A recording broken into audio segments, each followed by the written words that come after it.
Thank you, Chair. Thank you for being here again today. Professor Skerritt's career includes a period as Deputy Head of the Department of Health and Head of the Therapeutic Goods Administration.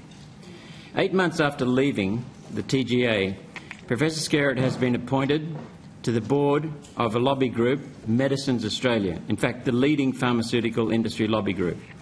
The Deputy Chair of that organisation is the Managing Director of Pfizer.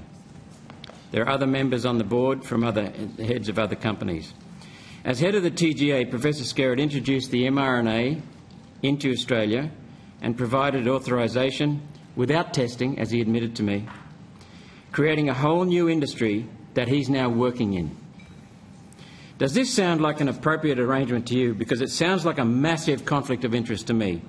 It's just brazen, like the rules don't apply to him, or are there no rules?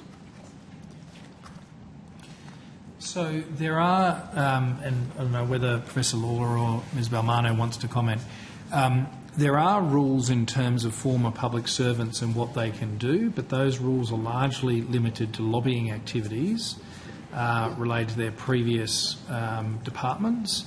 There's not a broader prohibition in their activity in related areas to they've worked in the public service. So he's joined the most significant, powerful lobby group for the pharmaceutical sector that he was previously regulating. And as long as he's not undertaking lobbying activity to us, I think it's in a 12-month period, that's appropriate. And his obligations in relation to confidentiality of any information gained while in the public service continue to apply. Well, let's unpack that a bit further. This is what Medicines Australia, their annual report, said about Professor Skerritt in their latest annual report. Quote, "After 11 years' leadership of the TGA, Professor John Skerritt retired in April. Professor Skerritt has been a cornerstone of our health system for many years. Medicines Australia and member companies worked closely with his department during the medicines and medical devices review and the rapid registration of COVID-19 vaccines and treatments. On behalf of our industry, members and board, we thank him for his service. Medicines Australia hired him as a..." That's the end of the quote. "Medicines Australia hired him as a thank you for tearing up years of prudent drug approval and testing while authorising a whole new mRNA drug industry with no testing." How can you read this any other way? I'll allow Professor Lauder to comment first, then I may come back. I do note the point that Ms Balmano made about the obligations for confidentiality and use of information still retain, even when someone has left the service. So thanks for the question, Senator. I recognise that there are a number of underlying elements to your comments around testing and evaluation that I don't think are necessarily the main thrust of your question. I would highlight that our interaction with Medicines Australia is predominantly through our very well publicised stakeholder engagement processes. We don't interact directly with the board. We don't receive lobbying approaches from board members of organisations. And we haven't received any lobbying approaches from Professor Skerritt. With respect, yeah. I'm not talking about the board interacting. I'm talking about a former senior member of TGA, the head of that TGA, now being on the Medicines Australia, working board. with them. Working on the board. So as Ms Balmano and the Secretary have highlighted, there are code of conduct provisions that relate to the lobbying activities of former senior employees. We're not lobbied by Professor Skerritt. We interact with the Medicines Australia as we do with... Not talking about that. I'm talking about is there... Senator Roberts, you do need to allow Professor Lawler to finish his sentences. Sorry, Professor Lawler, continue. please continue.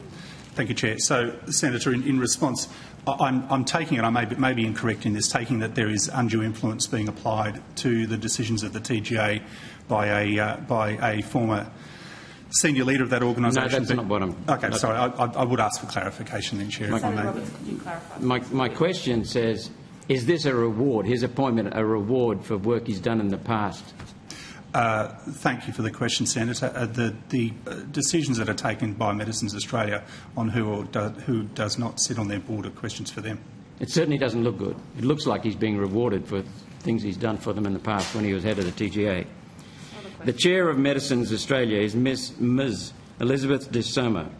Is this the same person who is a member of your Health Technology Assessment Policy and Methods Review Reference Committee, which is a paid position responsible for, quote, reviewing our assessment processes to ensure they keep pace with rapid advances in health technology, and barriers to access are minimised. That's end of quote. That's from your website. Barriers to entry of her products. Are we paying the pharmaceutical industry to promote pharmaceutical industry agendas to neuter our approval process? This is not looking good. I'll ask Ms Shakespeare to comment. Senator Roberts, I do ask that you direct things as questions to the officials. It's reasonable to ask questions of them. But I did, Chair. I said barriers to entry of her products. my hearing of it was a statement, how you finished. So. No, are we paying, my last words were, but are we paying the pharmaceutical industry to promote pharmaceutical industry agendas to neuter our approval process? Yeah, followed by a statement. Yeah, please continue. I just question. remind you to please direct things as questions. I'll throw to Ms Shakespeare. I would just make a general comment that where we are undertaking, we or other departments within government, supporting reviews of policy matters that affect a range of stakeholders, it's not uncommon for those stakeholders to be part of that review process. It's also not uncommon to be very clear when people declare what conflicts of interest they have and people be aware of that. But there is a real balance here between having appropriate expertise in the room, including of what will happen on the ground, with making that policy process. Most of those reviews, almost all that I can think of, are never the final decision maker. They make an input to government decision making informed by their experience on the ground. But Ms Shakespeare may have some further information. Penny Shakespeare, Deputy Secretary, Health Resourcing Group. Ms De Soma, who's the Chief Executive Officer of Medicines Australia, is a member of the Health Technology Assessment Review Panel. The membership of the review panel was established under an agreement between the government and Medicines Australia called a strategic agreement. She's not paid for the work on that. It's not a paid position. It's a review led by an independent chair. It has other experts on it, including the chair of the Pharmaceutical Benefits Advisory Committee.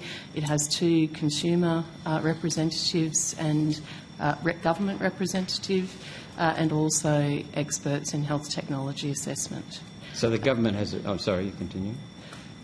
And as Mr Comley said, the review will be is currently underway. It's going to prepare recommendations to the government, but the government would decide whether or not it implements those recommendations. So the government has an agreement with Medicines Australia? We have a strategic agreement with Medicines Australia. We've got strategic agreements with a range of different groups.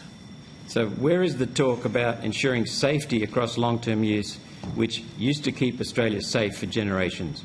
Now it's all about, it seems, not costing pharmaceutical companies money and approving killer drugs like remdesivir and molnupiravir that would never have been approved on the cost-benefit safety analysis before Professor Skerritt rewrote the rule book. Are you aware of this?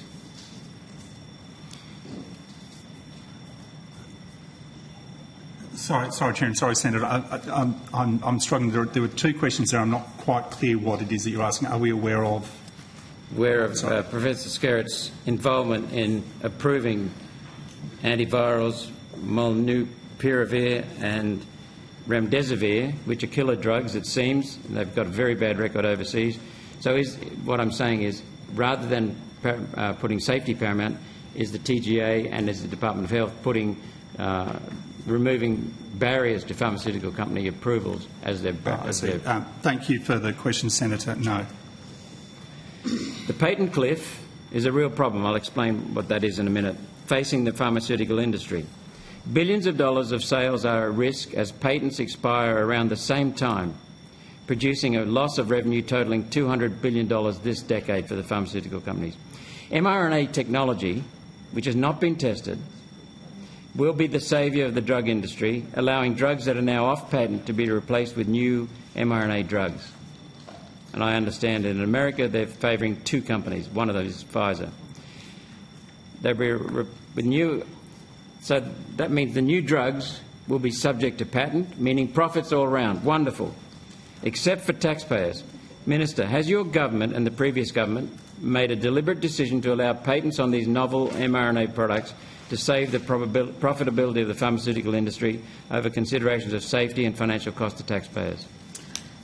Senator, I might just start with acknowledging that Professor Skerritt did a commendable job in his previous role, and we certainly wish him all the best in what he's doing going forward. I think your questions place a slur on people's character, and I think you might want to have a good look at that. I think people who move on, whether it's in political life or in other forms of organisations, deserve the opportunity to be able to move on. And I want to protect the taxpayer by making sure there are no conflicts of interest. You didn't answer my question, Minister. I'll take your question on notice. I'll repeat it. Has your government... Senator Roberts, you don't need to repeat it. The Minister's taken it on notice. Next